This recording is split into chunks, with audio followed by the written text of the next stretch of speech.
Today, I'm just reading my notes because I want to be very specific. We are lucky enough to have with us the one and only Barbara Garrison Kane. That's it. Is that it? Okay. That's it. She is a musician. She is an actress. She is an iconic rock and roll wife. She is a fashion icon. She is a storyteller. She is a lover of animals. She is a spiritual being. She is unlike really anyone I've ever met.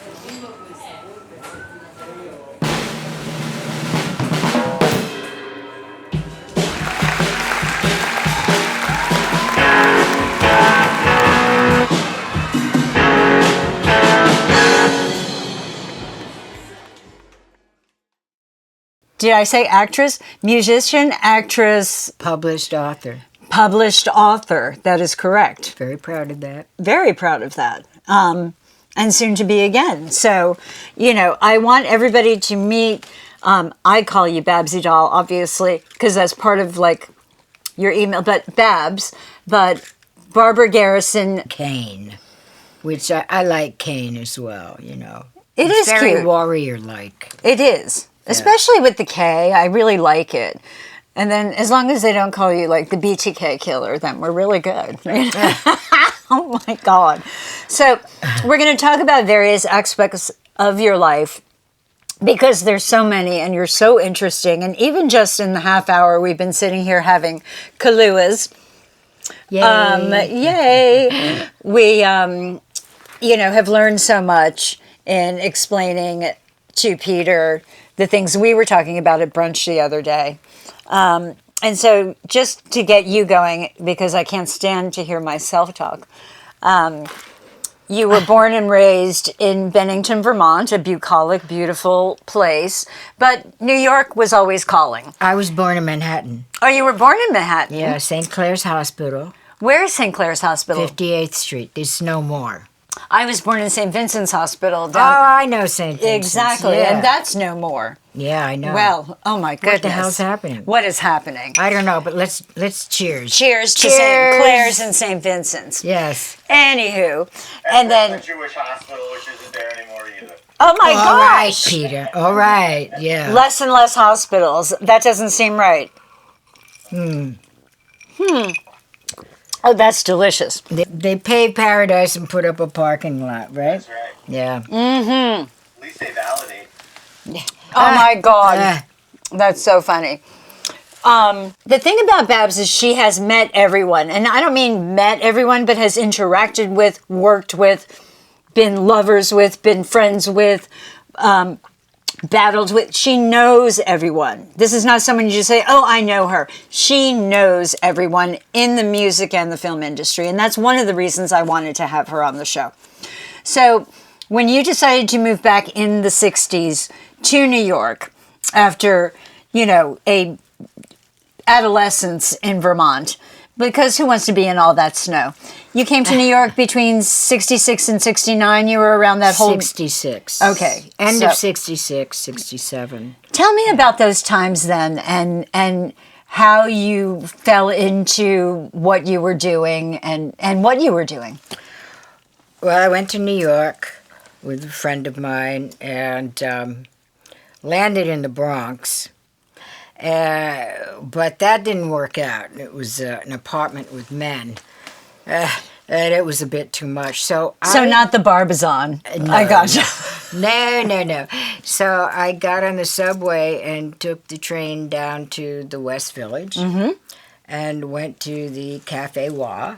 Oh, yeah. And sat there sipping tea all day.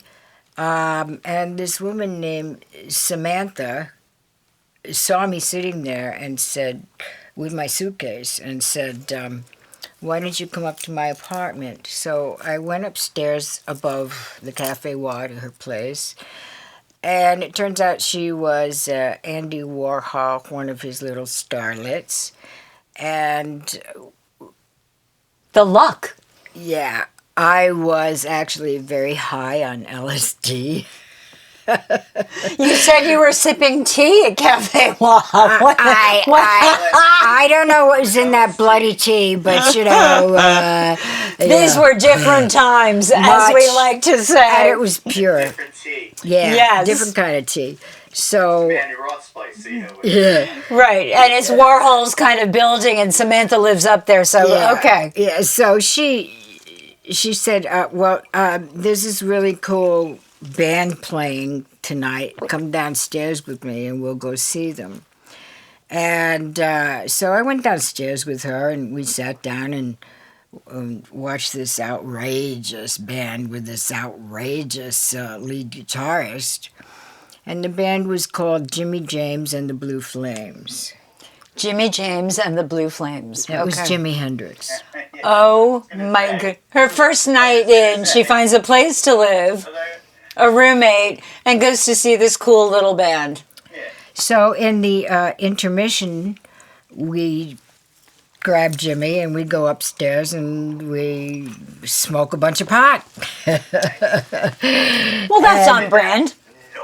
Yeah. That's the least surprising part of this whole thing. He was wonderful, very shy. Yes, I've heard that. And soft-spoken and very kind to me. I mean, I was 18 and a half. Yep. I was green. I was like, oh my Right. God, he wasn't the rock god he became, but still I was in awe, especially with his playing. I mean, Well, his energy, I'm sure, was there. was very etheric. Yeah, that know. Jimi Hendrix energy was there. He was obviously from another world. I think he said he was Neptunian or something. He was very, very unique, and I really vibed with his character. That's awesome. And we all got incredibly high. I had trouble going down the stairs, but we went back down and listened to him play. And Oh, they did another set. This Oh, was yeah. intermission. Okay, great. that's how it went back in the day. Did 2 sets, sometimes 3. And so at the end of the night, we went back upstairs. I was still incredibly high on LSD and pot. But finally we all decided to crash. Crash is the term of that day. We still use that. And, I still use it. I don't know about anybody else.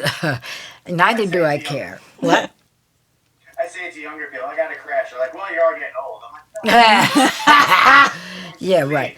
I threw the O word out. We are now ageless. we are. There is no O word anymore. Don't even call me vintage, babe, because I'll kick you in the kahunas. Clothing is vintage. People are not. No, that's right. And so we went back upstairs, and I was allowed to stay in the back bedroom, and basically it was a bed. Yeah. And my suitcase. So after a couple of nights there, I felt this movement next to me in the bed. And I woke up about 5 in the morning. I had to go pee. And I found myself crawling over this body. And I go into the bathroom and I come out. And there's this man standing in front of me with his penis out. As opposed to in. And he goes, lick it. I can't wait to hear who this is going to be. So he kind of backed me up by the sink, and I licked it. I sucked it. And, I had stuff dripping out of my mouth, and my I Lord. looked up, and it was Brian Jones. Brian Jones. Oh, my word. And he, there's all How kinds. did he find his way into your room, by the way? He was friends with Sam, and that was actually a place where he would, he didn't like staying in the hotel rooms, and so he would end up staying with her at different times. I wonder why he didn't like staying in hotel rooms. It doesn't matter now. I had gone. no clue. No. All I know is that I ended up licking it. Brian Jones. He finally got some satisfaction. Right? Oh my God. Satisfaction. Was he 27 Club? I can't even remember. He was very young. He was murdered. I do know that. Wait, back up, because Anita was with him before he and Keith, Yeah. but he was, I he mean, a was- heavy he user, was but tell me about the pretty. murder. Oh my God. A beautiful he was man. so A beautiful very man. pretty boy, Yeah. very deep. That sandy hair, just gorgeous. And, but he had a lot going on inside of him. Yeah, he did. And in a lot of ways, he was the backbone of the Rolling Stones. He was the rhythm and blues guy. He loved the blues. Yep. And a main force. in But he that abused band. women, though, He later did. in life. He- I mean, he he never- became, no, not you. No, he never No, did abuse no, me. exactly. Although I had already No, been abused. No, I'm but making he- that very yeah, clear. Yeah, he was He abusive. became abusive. Well, circa 10 years later. Yes, Yeah, he got very angry, I guess. because he didn't deal with the stuff that was there that we're talking about. Yeah. And I never knew him after that. That was, a very brief encounter, but nevertheless it was an encounter. So And an influential one, because now Yeah. you've been in New York for a few days, and you've met Jimmy, and you've met Brian Jones. So you're in the world. And where do you go next from here? Because you're acting, you're singing with a rock group called Image. it was a group image, and I was singing with them, but then I wasn't because I had been date raped. So I was not a twiggy type of body, I was a little chunky. You weigh 90 pounds dripping wet, girl. What are you talking about? Well, that's now, but Oh, back the style then. You had to look like a I had child. the Yeah. baby fat, Which is very attractive, actually. Well, Gives you- now it's in vogue, Right. and if you were to tell Now one of you're these curvy. chunky women that show up on The Voice, oh, you're too fat to sing. Oh my God, you'd be fired if you said that. That person would be kicked to the curb. Yeah, it's about body definitely. positivity. So Yeah. it was pretty nasty business that I went up against, and very demeaning for me. So they basically pressured you to not be in the band any Yes. longer because of your look. Yeah. That was the Incredulous. the female that became the lead singer. I don't want to sing with Mama Cass. I was not that overweight, maybe 25, 30 pounds. But, but anyway, Back moving. then, was Mama Cass taking a lot of heat in the press for being No, larger she than was now? not, because she was a great singer. I mean, she was admired for her voice and her talent. And that's And her all kindness. Right. that matters. And that is all that matters. It should be. Remember when Adele was heavier? Yeah. People give her shit for being Yeah. skinny now. It's like, you can't win. It's all crazy. Yeah, you can't win. You can't because win. I took flack when I lost weight. too. Exactly. Then they all got jealous. Like, oh, look at this skinny Yeah, bitch. she- Oh my I hate God. her. Blah, blah, yeah, blah. exactly. Yeah. But anyway, those were very, very crazy times. I ended up, moving out of Sam's, and Right. I met an artist named Lawrence, Mm-hmm. and I ended up living with a girl named Gloria Stump.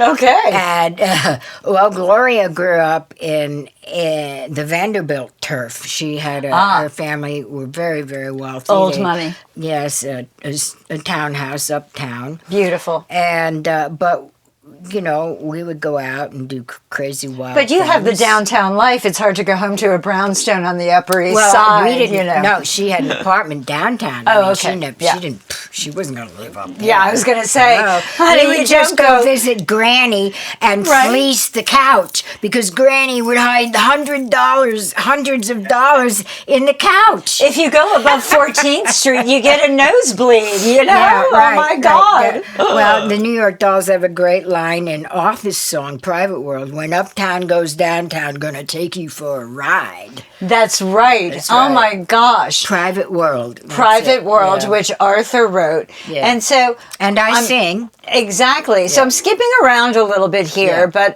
but because it's timely with the passing of we're not David. talking about him, but we literally just had the passing of David Johansen of the Dolls, which makes your appearance here really important because Arthur Killer Kane was truly such the backbone of that group. That was his band. And that was his band. That was his creation. He went to Europe. Right.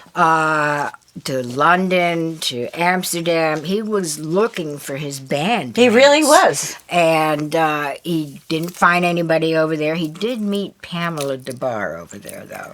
Oh, my God. We got to get Michael back on. and- Pamela met everybody. And, yeah, Pammy knew everybody, and, you know, she's iconic. And he ended You up- remind me of He Pammy. sold her hash. Of course. Oh, my God. But then Arthur went back to New York, and his father worked in the phone company, so Arthur got a job in the phone company, which is That is hilarious. That's hilarious. That is yes. not in the documentary. No. Oh, my God. Well, there's a lot Right. that's not in the documentary. We won't go there. No. And so, and then he That phone was company guy. downtown in Sheridan Square. No, actually McDougal Street, and he had seen this wild-looking guy walking around the streets, and Sylvain. Arthur thought, no. No. Arthur thought, wow, I gotta go talk to this guy and see if he plays music. Yeah. So Arthur crossed the street, and he goes, "Hey, you." He goes, "You want to start a rock band?" And it's Johnny Thunders. Of course it is. And John goes, "Yeah, sure." And Arthur goes, "All right, let's start a band." Let's start a band. So that's how the New York Dolls started. And it was basically Arthur's child, Arthur's Right. baby. Yep. And then John. So Yep. that was the New York Dolls. Yes. And it's kind of obvious. You know, the first Yes. New York Doll album, you see it says New York Dolls and lipstick. And the lipstick goes into Arthur's head. Yeah. And that's your subtle hint, like in the Beatles. Right. With their subtle Yes, hints. so many subtle hints yeah. with the art direction Yeah. on the album Yeah. covers. Yeah. Absolutely. Absolutely. That's So- why I like when the younger people are buying vinyl now. They get you don't get the great stuff like when you put the rubbing alcohol on the inner lining. and, you know, Oh, playing- there it yeah. comes. It's coming out. You know, it's Exactly. like the secret message. It's so true. But I love the vinyl movement. And that's really so true because I have looked at that cover. I own that album. And it's such an iconic Yeah. picture. And I never thought of it in that way. Yeah. So basically, Johnny Thunders Arthur. became, well, it is Arthur's band yeah. when he found Johnny. Yeah. And it was then the two of them, but Arthur's band. And then who came next? Did Well, Sylvain? and actually, Is it Sylvain or Sylvan? Because I never do it right. it's Sylvain. But Thank God. Arthur played guitar and John played bass. And so And- they rehearsed with each other, and they realized, well, actually, maybe Arthur should play bass and John play guitar. That is so they not easy. switched. And there was this guy, Rick Rivets, who was kind of Arthur's little puppy dog that trailed after him wherever he went. I was not a fan of his. Anyway, he was in the band, and along came Billy Murcia, Ah, the drummer. That's right, He was Billy from- Murcia. He was from Colombia. Was he really? Yeah, he was Colombian. How old was he at this point, and Oh how my had God, he I don't- like I- 19 well, or 20? He and Sil were in a band called Pox. That's right. And Pox actually did some shows with the group Image Right. at the Hotel Diplomat. Right. So I had met That's Sil, how- and I knew Johnny from the streets at that time. It was all like a big circle. It was all a big circle. Yeah. And then Eric Emerson, Yep. who hung out at Max's, and he used Oh. to whip cigarettes out of Arthur's mouth. This guy was good with a whip. He was an incredible Andy Warhol character. Yeah, Wonderful. absolutely. Yeah. Because I How think. important was- Go ahead. how important was the Hotel Diplomat? Because obviously, me being a huge Kiss fan, I've heard about that place a lot. Well, the group Image had the Palm Gardens, and they had, well, Tim would come and play, do his rap and start the shows out. Tiny Tim would come and sing. Oh my gosh! Tiptoe through the Exactly, with his with the little ukulele. Oh my God! And there was the polka dot queen, and she just did a line for polka dot purses. I'm sorry, my memory. No, I do. I know exactly what you're talking about. Valentino or whomever, and her name was Kusama. And we had a huge, the group image was more than just a rock band. We had a magazine called Inner Space. Right. It was like the family dog out in the West Coast. It was all of the arts. We had a light show, which I eventually graduated to, and I did the lights. And so we would put up a black cube. And so Kusama would come, and all these gay boys would show up. They'd take all their clothes off. Oh, yeah. And she'd paint them with psychedelic polka dots. Yeah. So you'd see all these kind of shadowy figures with the fluorescent polka dots. Polka dots. Can you imagine finding one of and these? then the cops would show up and they'd close it down, and once they left, everybody would start up again with their outrageousness, and it was hysterical. It was a scene. But the Grateful Dead would come and play, and it was quite a scene. So, but the Cheetah Club bought out the Palm Gardens from underneath us. I was going to say Palm Gardens is and so we moved to the Hotel Diplomat. Okay. That's how the Hotel Diplomat started. The Hotel Diplomat is to New York what the Riot House is to the Sunset Strip, in my mind. Oh, okay. The Continental Hyatt House, otherwise known as the Riot House. Yeah. That's where my buddy, Keith Moon, drove a car off the roof into the swimming pool. Okay, I know a lot of Keith Moon stories. Yeah. I did not know Keith Moon was your buddy, but now I do know that.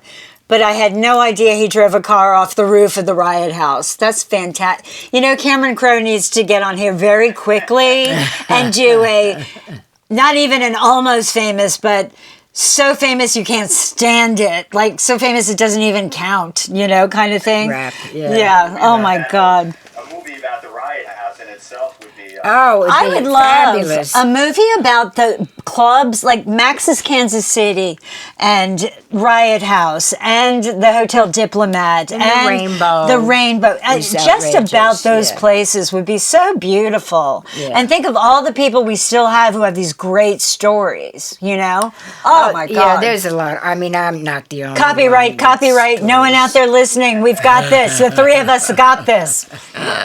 That's for sure. I mailed the idea to myself. Right, exactly. So legal. Well, the dolls. So then Billy, because Billy was making sweaters called Truth and Soul with Sylvain.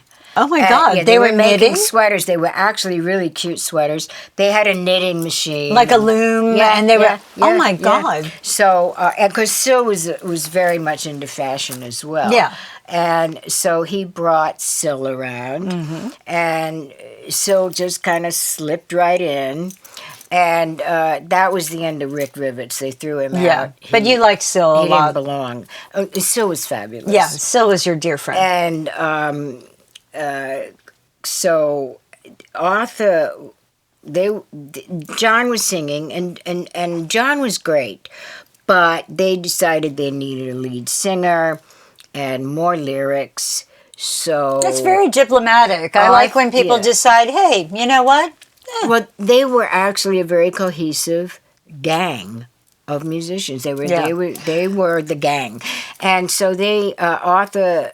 I don't know if it was. I think it was Billy that told him about some guy down in the East Village, who's a pretty good lyricist. So I'll take you down there. So Arthur and Billy went down to David Johansen's apartment, and Arthur read some of his lyrics, and they decided that they liked him, and this guy would be good as the front man for the band. Okay. So Arthur hired David. Okay. Which is sad. Yeah.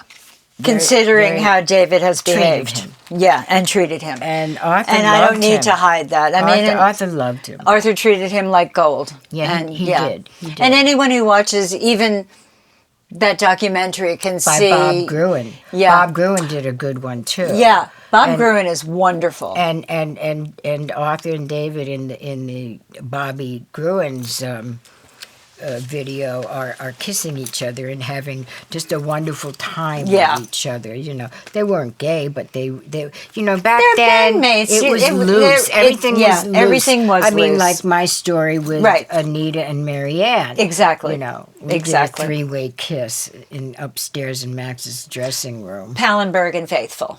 Yeah. Just saying. For those, not for you, but for those who, you know, need to do their homework about what glamorous life was really like and how, you know, those days. There was no boundaries. No, there weren't. No, and yet there were. I mean, I'm sorry. There were, I think that there were, I think we have more deaths from overdoses now. I think we have more issues now than it was that free love kind of sex, drugs, and rock and roll period, which is what this show is about. Then, like, I feel as though I'm not saying no one, I feel as though fewer people were hurt or harmed. I feel like there was more love and respect for one another. There was. I mean, you know, you had your undercurrent of crap. Well, sure. Your jealousy and stuff, but not like when Arthur brought...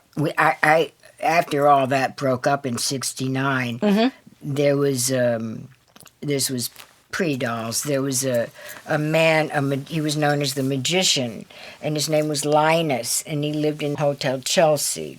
And I knew Linus for quite a while. And, you know, I'd go up there, he'd read my cards for me. And the first time I went in there, I opened the door, and out comes Paul McCartney and John Lennon. Of course. They had just gotten a reading from Linus. And then I go in, and Linus and I became very good friends. And after the group Image broke up and everything was over, and it felt like it was over, too. It was 1969, the whole peace and love. Right, and things were everything changing. That was beautiful had changed. You had narcs walking around the streets with love beads on and the little psychedelic glasses. But we all knew they were narcs because they just didn't have the vibe, you know. There was, they walked differently. They carried themselves differently. And they were sober. Yeah, they were sober, Peter. That was it.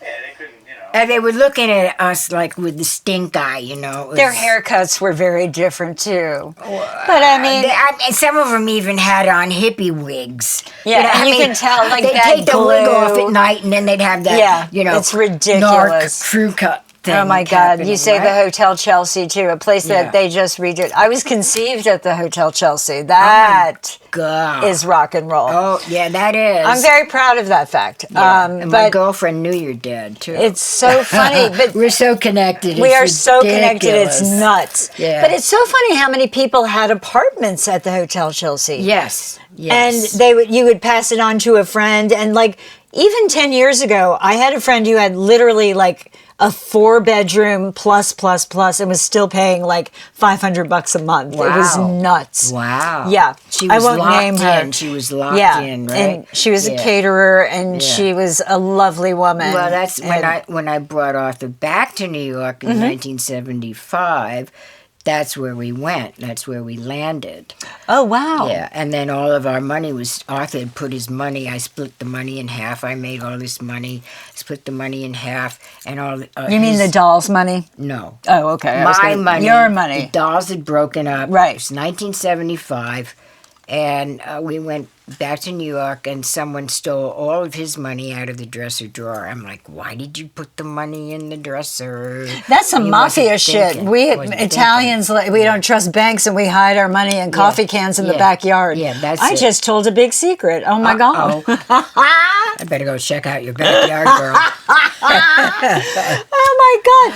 So at this point, you and Arthur are both doing films. Like, Well, I mean, we're skipping around here a lot. Right. But so, I mean, I I left New York. Linus gave me $25. $25 to get on a plane and fly to Tucson, Arizona. And you got on a plane? Yes. With and that's when the song Jojo was a man who thought he was a woman, but he wasn't. Get back to where you once belonged. Yeah, so I flew down there, and my friend who was a subsidiary of the group Image called the Teepee Town Tribe. They lived actually at Millbrook for a while. He had the first health food store in Tucson, Arizona in 1969. That seems nuts. Yeah, I know. Right? And so I ended up sleeping on the floor there, and that's when I started my whole spiritual path. Right. And this woman named Jean Poole, who I considered my spiritual mother, took us all up to Mount Lemmon. Yes. And we did a full moon ceremony there, which at the same time, every 9 years, the Tibetan lamas go to a sacred valley in Tibet, and it's triangular shaped. And they do a prayer and water ceremony when the moon is full. And so we did the same thing, only polar opposite. And a triangular ship appeared in the sky above us. Wow. Yeah. And it stayed for there's a specific number, 8 minutes. Right. Because that's when Buddha would appear to the Tibetan lamas. And that's one of his numbers is 8. So for 8 minutes. So it stayed in the sky. We did the same ceremony they were doing, and then it disappeared. So for 9 months, we did full moon ceremonies with my spiritual mother, Jean Poole. Right. And that's how I found out who I was. Exactly. Which it was a big base for me. And for the remainder of who you are now, and everything absolutely. you do. Yeah, every inch of me. Movement you are. It's metaphysical. Absolutely. Yeah. And I think that's what's so very cool and interesting about you is because, in the humdrum of everyday life, when you read something like Goop and she talks about earthing, and it's like, someone like Babs has been doing this forever. You take off your shoes and you're one with the earth. And even when I was walking on my way over to the studio, she's like, remember to notice the trees and thank them. Like this sort of thing. That's always been who you are. I take off, every night before I go to bed, I wash my feet. And I have... Because they're your roots. Specific sprays from the Amazon jungle, and I spray my feet with them. Because your feet are very, very important. And people beat their feet up. I don't think they really realize how so much energy comes through us with our feet and how we should keep them clean. Especially when you go to bed at night and you sleep, because sleep is I have to sleep right? completely clean. That's just disgusting, the idea of not sleeping with clean feet. Have you tried those grounding sheets? You plug it into the wall, into the neutral socket, and it's supposed to emulate the ground when you lay on it, or you put it on the floor, you put your bare feet on it. So it I guess it neutralizes your charge, so your ground. That's interesting. I've never done that.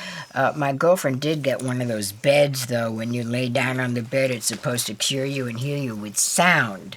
And that when I finally found my master, or the perfect saint who I have gone with most of my life, it's the path of the sound current, which is the inner sound that pulls you up and out of your body and takes your soul back home. So that's why, we're all rockers, because we know that sound is everything. Right. It's a healing energy. It really helped heal me from what happened to me as a teenager, Music helped heal me from what happened to me. That and LSD. Yeah. But it's so funny. I don't know if either of you have ever had somebody ask you this question, because it's rather twisted. But someone once asked me, actually it's been a few times, if you had the choice, would you rather be deaf or blind?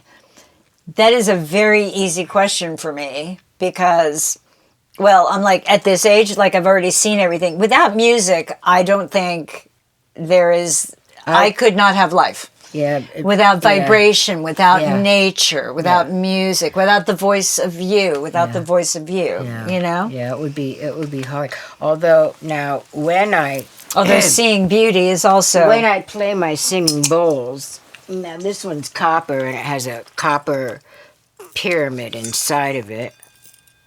I put it on the floor and with my bare feet,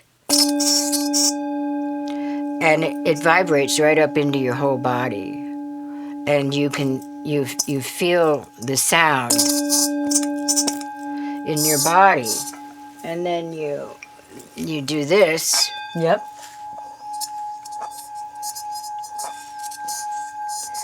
And it takes you out into the stratosphere. And this is what sound is meant to do for all of us. So Do you practice Reiki too? Do you practice Reiki? I know what Reiki is. I'm a healer by nature. I in end of '69, I was initiated into a group called the Joe Ray Group.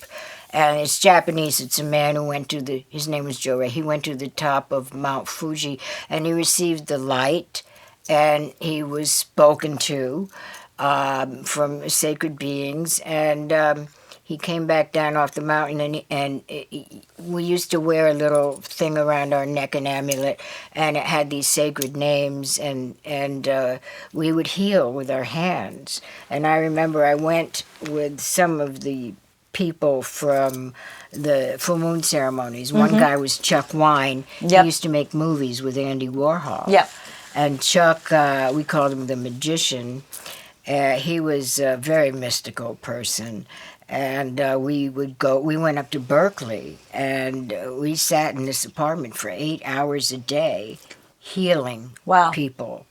And I had several that would come back to me, and they would cry, and they would say, "Wow, you're really healing me," etc. Yeah. So you do want to keep sound in your life. You absolutely do.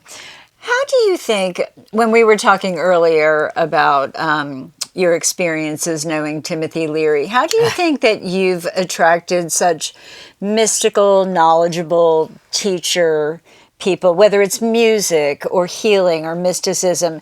Obviously because you're one of them, but it's so interesting, like, if you go to the grocery store, like, is this, I mean, like, I can't imagine, do you know what I mean?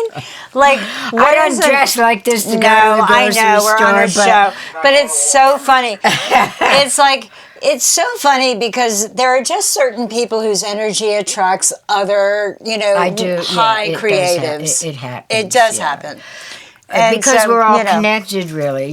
They say, certain groups have come here to do certain projects or to do the greater work, it's called. This is our crew. This is the people we're on this planet with right now. To hold the light. Yeah. Well, our job's cut out for us now. Oh my God. I just read something yesterday from IFAW that Iceland is now going to allow the killing of thousands of whales. Right whales, minke whales, they're just going to slaughter as but many Iceland's our friend, and they love their whales. Why? As they can.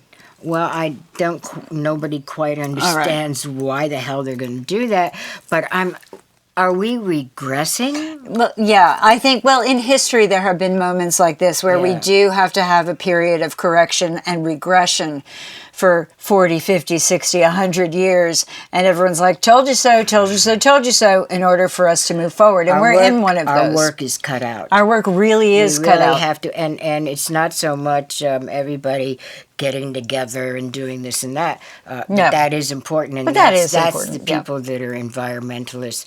What our work is to sit down and meditate, know your spiritual path. The young ones think, oh, I'm just going to sit in a room and blah, blah, blah. No, that's not it. Because you have to have your wisdom together and your knowledge together. It took me 20 years to learn how to properly meditate. Yeah, it really takes did. a while. It takes a while. So I'm very lucky to have been able to establish that at a very young age. And then, so onward and upward, what's next for you? What's next in this whole story? I was initiated onto my spiritual path. I met my beloved guide from northern India. He's a Sikh. That's right. And he touched me. And if a perfect master touches you, you receive many gifts. Yeah. They don't do that anymore. Right. You're not even allowed to they don't do one-on-one or anything anymore. It's so true. this was I don't drink a lot. once we did the last full moon ceremony we did was on top of Mount Shasta. Each full moon ceremony we did, which is the full moon at end of every month, from May on. The last one we did was on top of Mount Shasta, and I had a huge spiritual experience there. I went up there alone, and I was taken in by the mountain. There were people there. They gave me a sleeping bag, whatever. And I went and sat in this field, and the light was just pouring down on me. And all of a sudden, my eyes closed, and I opened up my eyes, and I was covered and surrounded by bumblebees. And they were buzzing and talking to me, and it was just delightful. And then I looked, and out of the ethers, out of the light, came this being. And it was a man, and it had long, flowing blonde hair, brilliant blue eyes, and he spoke to me telepathically. It was Greg Allman. No, I'm sorry. It could have been. It could have been Greg. Sam, you're going to be friends with my daughter one day. God, yeah, maybe. She was telling this beautiful story. I could not help myself. No, I love that. I love it. You're so funny, my dear. You're so funny. Oh, we got the snort. The snort. You know it's real. You got the snort laugh. So, and then all of a sudden he fades back into the light and disappears. And someone said, "You met the man on the mountain." This is a being. Did the bees follow it? Did the bees leave when he arrived, or did they just sort of? They just dissipated. They announced him. Yes, they did. Got it. Absolutely. Okay. So then a day later, and also I heard the distant bell. It was just bong, and we heard a grunting noise. It wasn't a bear. It was Bigfoot. It was otherworldly, let me tell you. I absolutely believe So Gene Poole shows up with the rest of the tribe, and we do the great invocation, and we sit at night and do the same ceremony. And out of the top of the mountain comes a ship, and it was huge. And we looked up, and you could see the inner workings of this UFO. And we could hear the sound. And the sound was like, whoosh, whoosh, whoosh, whoosh, and it flew off. Wow. It was a huge tail, or like entrails from it. And it was seen all over Northern California. I often wonder when you hear the song "The Crystal Ship" by Jim Morrison, who was very he was interested so into it.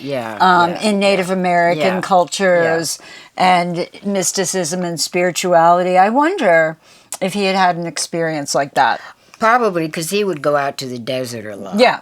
You know, I mean, I took Arthur to George Van Tassel's place, and George used to do 50 ceremonies. He built the Integratron.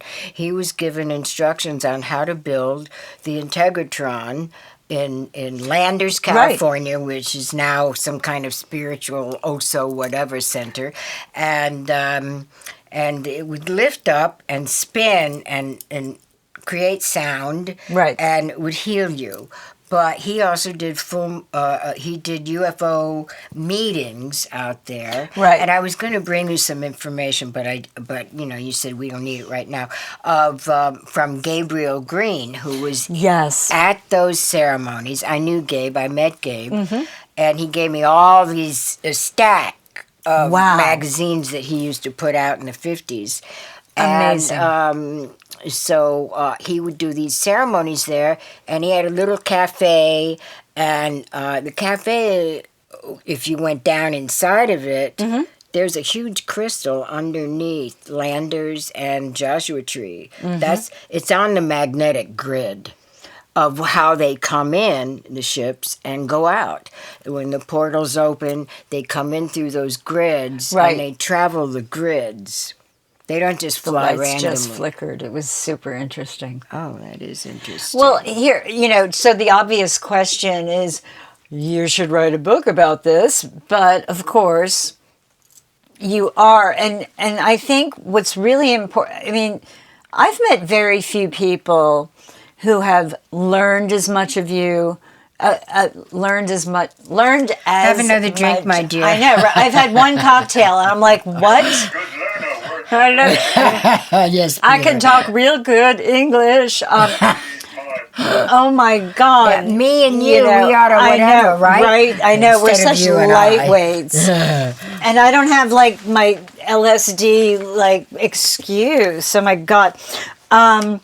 LSD was out of fashion when I was coming up, but I was a Deadhead. I went to 57 Dead shows. I can say that. Yeah, I knew them. I dropped with them. See, I got nothing. Like I met Bobby Weir twice, and nothing. Oh, God bless you, Bobby Weir. Right? He's so great. When I first met him, I thought I was meeting a god. He's He had gorgeous. This long blonde hair, feathers in it. He came to the Beautiful. Group Image Loft. They had just done a show with us. Oh, you're kidding. Bob Weir, Farrah Fawcett. I know, Oh, yeah, right? yeah. His hair now looks the same, only it's white. He's still beautiful. They actually, Owsley made he made 5 tablets in his lab that he said the Space Brothers told him how to make the The tablets. tablets. Who are the and Space Brothers? LSD. Right. But this was STP. And you scraped off this Not the Stone Temple Pilots. No. No. You scrape off the STP into a pipe with hash in it, and the minute you smoke it, 10 seconds later, you're like Yeah, that. I can and imagine. I did it with the Grateful Dead's monk, who was Peter the monk, and Peter had lived in a monastery in Tibet or Nepal, where when you die, they take your body and they stick you outside on the mountaintop Right. in the snow, Yeah. so you freeze Exactly. and then they can break your And body it up basically and whatever. becomes one with nature or right. whatever. And anyway, Peter brought me this STP, and we did some, and we went to Atlantis. And I could see his silver chakra with the rainbow lights coming out. And after, 5 hours of being completely zoned into each other like that, all of a sudden I came down, boom, just like that. As fast as you go up, you came down. True. And I went, ah. I laid back down on the bed, and he came down, and he got up, and he goes, "What did you do to me?" And he went running out the door, and I saw Rock Scully the next day, who was their manager, and he goes, "What did you do What to did a you do monk?" to a monk? Right? Oh my God. Yeah. You don't get that at a Sabrina Carpenter concert. I'm just saying. Absolutely Nothing not. against her and espresso. I'm just saying it's not the same culture. No, it's not the same it wisdom. really- It's not wisdom. It's not wisdom, and and there are some beautiful young songwriters out there. And part of the reason that I wanted to have you on is I want you to impart some of the way you lived to them to show a different way and it's not their fault. I think the labels and the manufacturing and the commercialism. It's big business. It's not. It's not the freedom that we had, where we thought that through our songs and through the music, we were actually going to change the world. And you did. And it was the love generation. Our generation was about love, not materialism. Right. We didn't care about all that. I mean, right. I made my own clothes. I remember finding a piece of psychedelic fabric, and I made this little mini dress and tied around my neck and whatever. And I was photographed by more photographers in that dress. They loved it. And now you have things like fast fashion, which, by the way, number one carbon footprint of any industry. Not planes, not heavy. The number one thing ruining our earth is fast fashion.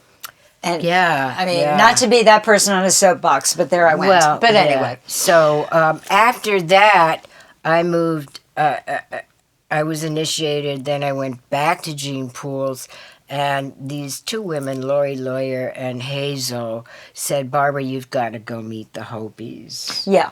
And that's my experience. And my those are first your experience people. with the indigenous Right. people and with the Hopis, and it was amazing. And they lived up on the mesas, and the government would every day dig holes and put the poles in to try to put up electricity, etc. And every morning they would come back, and the holes were covered in, and the poles were on the ground, and that was like, "We don't want you here. Go away." Blah blah blah. David lived in a brick hogan, wood burning stove, you know, and it was a simple but beautiful lifestyle and just total enlightenment. When I remember going to Neiman Kachina time in the summer, and they would go into the Hogan and they would pray. They would come out and they would dance and sing, but then they would go back into the Hogan and it would be hot. And all of a sudden, a little rain cloud would appear out of nowhere. The only cloud, nothing else in the sky, and it would deliver a very light, refreshing, rainy mist. And then it would disappear when they would come back out and dance again. So I had all of these experiences under my belt when I met Arthur. This wonderful, eclectic, soft-spoken man. How did he was very drunk. And he loved his angel dust. Oh, my goodness. How did you meet Arthur? I met Arthur. I'd already knew John. Well, you already knew John. When they first played L.A. at the Palladium, I was actually on stage for that with John. But we were just friends. Right. And so I met Arthur after the Dolls broke up, and he had come out to L.A. He was living with these two women called the Blondie Sisters. They were incredible, these two women. They were very tall, and they had dark hair. They were the first goth girls ever. But they were called the Blondie Cynthia Sisters. and Gloria. Okay. Yes, they were real characters. I love them. And so we were first introduced at Silverhead Show at the Starwood. And that's Michael DeBar. That's Michael DeBar. Yeah. Friend of our show. Yeah, that was right. Michael. Yep. And Arthur pulled me onto his lap and never let go of me. Oh, my goodness. That's really romantic. At that time, I was living on Mount Olympus in W.C. Field's old house. Wow. Yeah. So he said he always wanted a house to haunt, because this place was a little spooky. I'd say. I got a good joke about W.C. Fields. What? He would say, W.C. Fields said, "I never drink water because fish fuck in it." It's like Mae West. When I'm good, but when I'm bad, I'm better. I'm better. Right. Yeah. Oh, my goodness. I would have loved to have been back in the day in Hollywood then, because there were a lot of characters running around then too. So many. So many. And they were all high on pot and cocaine too, people. Hello. 70s had nothing on them. Well, exactly. But I feel there's a difference, like that we have a lot of New Yorkers on the show and a lot of LA people on the show. And there's not a huge difference, but there kind of is. Like, there's the Max's Kansas City crowd, the CBGB crowd, and then you have like the riot and the whiskey and the rainbow and all of that. But so you met and we're not going to go through that. But obviously you and Arthur were married for a long time. I mean, because we got married in 77. 75 is when I met him, and that was after they were dropped by Steve Lieber and David Krebs. And they had met Malcolm in London because they went to his store called Sex. Malcolm McLaren and Vivian Westwood. Of course. And so Malcolm, when the Dolls broke up, Malcolm says, I'll manage you. And so he came over from London and he took them on a mini tour and took them down to Florida, and he went, you guys are unmanageable. And as if Malcolm is manageable, but whatever. And they that's where they broke up. And Arthur got the Strand there, and David and Sil went off together. Right. And John and Jerry went to Junkie-Land. Yeah. And but during that time when they were playing in Florida, John was too screwed up to do a show. Yeah. So Arthur found this kid, Steve Guzman, Blackie Lawless. Yep. And so Blackie came out to L.A. and started Killer Kane Band. Right. And then Blackie went on to do Wasp, which was a hugely successful metal band. Yeah. He had a great singing voice. What's that song? Fuck Like a Beast? Well, the album, there's a song called Fuck Like a Beast. Fuck Like a Beast. That's all I can think of. Sorry. Why am I saying sorry? It's our show. We can say it. Yeah. They did a great cover of The Who's The Real Me. Oh, And Can You See the Real Me? Yeah. Right. And then, Yeah. I think Frankie Banali was drumming. He was in Quiet Riot. I think he was drumming for them for a while. Did you know today is the day in 1982 that Randy Rhoads passed? Oh, today's the day. Today's the day, March 19th. Many blessings to you, Randy. What a great guitarist. And he played with Blackie. See? Isn't it? See how it all... It's a circle. The music world, back then especially, not now, Right. was a family, a very small circle of people. I remember when Arthur, Blackie, and we went to a Richie Blackmore party up in the Hollywood Hills. Yep. And we showed up, and Richie hit the ceiling. He says, "You get the fuck out of my house now!" No New York Dolls here, and I don't care who you are either, to Blackie, So we grabbed some luncheon meats and some food, and Blackie, I think, grabbed a bottle, and we split, It's so funny. It's just now crazy. everything is about your management and your label. It's like, are you with Scooter Braun? Are you with Clive Davis? And it's all so disgusting. It's not everyone is friend. Everyone is competitive. No one is making art. Well, there was a lot of competitiveness back then, too. I mean, a terrible amount. Well, in a good way, a lot of jealous women back there. Oh, my God, they hated me. Yep. But, so, on certain levels, not much has changed. But on other levels, just the motive and the drive... the commercialism has changed a great deal. It's not there now. Yeah.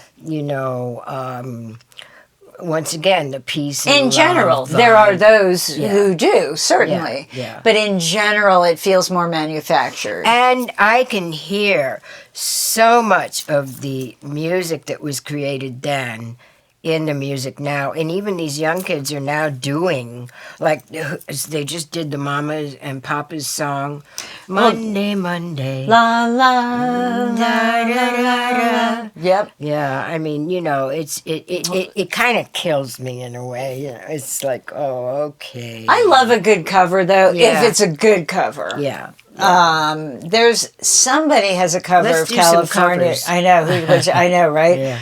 Oh my God! Because I'll still go to see Stevie Nicks, and I don't know how you feel about her. She's great. I love her. Okay, thank God. I was like, oh my God, if you were in a fight with Stevie Nicks, I'll die. No. No, I'm joking. She's fabulous.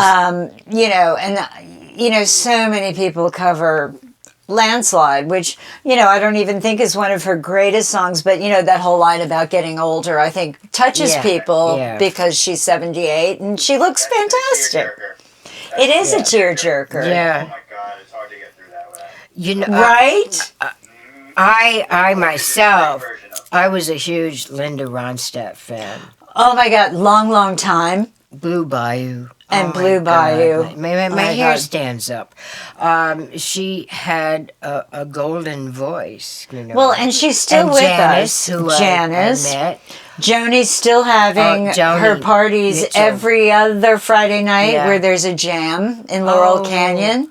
Well, apparently it's by invitation only, and I know but you have to bring something and you have to sing and whatever and sometimes Joni gets up and goes to bed. And that's okay. Everyone stays. Jackson Brown goes. Yeah. Of the younger people, like Brandy Carlisle goes. Cool. And there's some even Olivia Rodrigo was invited to go. Oh, okay. I do like her. And they're all dying to go because some of the young ones realize that is their roots. Exactly. And that's, part of what is their core. And Laurel Canyon did a lot. When you talk about Laurel Canyon, God. We're going to have Tommy Beanie on the show who runs the store and has for 50 years. When you talk about Joni Mitchell, Fleetwood Mac, Crosby, Stills, Nash, and Young. We were talking about Astrid earlier. Astrid. Love you, Astrid. Love you, Astrid. Sang with Astrid. Oh, my gosh. She's an incredible musician. She plays 11 instruments. I mean, that's amazing. She's an incredible writer. Amazing. And that's where Laurel Canyon, speaking of Laurel Canyon on Wonderland, is when my friends took me up to meet Nick St. Nicholas from Steppenwolf. That's right. And we're friends. Did you go on a magic carpet ride? I absolutely did. I'm glad. I did. And he's a wonderful person, and you should hear his stories. Oh my God. Oh, I think we need to. There's so many beautiful people who still live in the canyon. That I think we need to whose stories need to be more illuminated. Yeah. What is next for you? Because, and I don't mean next I'm going here and I'm going there, but there is so much that I think the world needs to see of your art, of your music, of your photographs, of your stories, manuscripts. Do you have a plan? I'm writing my memoir. Oh, thank you, Lord. Okay. I'm 19 chapters in. I kind of hit a brick wall, but I'm starting again. I'm starting in again. Do you like the process? If it's anything... It's a catharsis process. It's very... it can be healing, but it's, Well, we didn't go into a lot of the trauma that we share today because you read one of the chapters called "Hiding." I did, and it touched me opening so deeply. A wound, because we've both been abused. Absolutely, put it like that. And but I know very few women like us who haven't been. They have been, however, mine was pretty horrendous. Yours was planned and it was 4 years. A whole for years. It was almost like 4 times. You were groomed. It was a whole thing. But I don't want to end on that note. So you're writing the manuscript, and what do you hope comes of it? Besides being a book, would you love to see it as a series or a film? I always like to ask the person because I don't care what Hollywood thinks. Well, I'm very.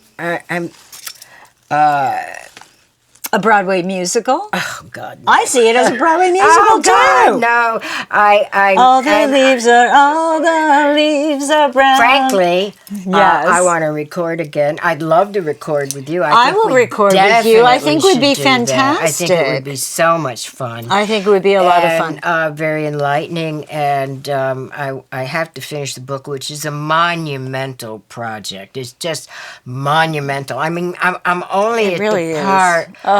I was dead in 1970, Right. clinically dead, and out of my body looking down, and they said she's dead, and I go, I'm not You're dead. like, I'm not dead. I'm not I dead, hear I'm you." alive. And then they go to cut my neck open, and I said, I don't want my neck cut open. And I move my arm, and they go, she's dead. Why is she moving her arm? And I think that says something right there. We don't die, people. We don't die. No, we You certainly leave your don't. body, Yeah, you leave this body. but your essence, and you still think. Absolutely. That's the really enlightening point. It is enlightening. It's, oh, well, not everything really does die. So I hit that brick wall, but once I'm going to get past that one and then move on. So then I move on to life with the Native Americans. This is like 3 books, though. It probably is. I birthed and raised a pack of Arctic white wolves. Exactly. I had think, 9 cubs. Oh, what a joyous time that was. I mean, It I was can't wait. Oh my God, I can't wait to record with you. What? Miniseries, definitely a miniseries. A mini-series. I mean, I can see Netflix doing like a 10, actually now everything is 6 parts. But I mean, I think it would be really beautiful because there are very few people in the music and film and fashion world left who are like Babs, who are truth tellers and seekers and are still learning and still passing down their ideas to other generations and still coming up with ideas. And so that's why I always ask, what's next for you? I think that's it, too, is... You stay so I busy. want to pass on the gifts. Yeah. I want to enlighten people. I want to tell young girls, Yeah. watch your back.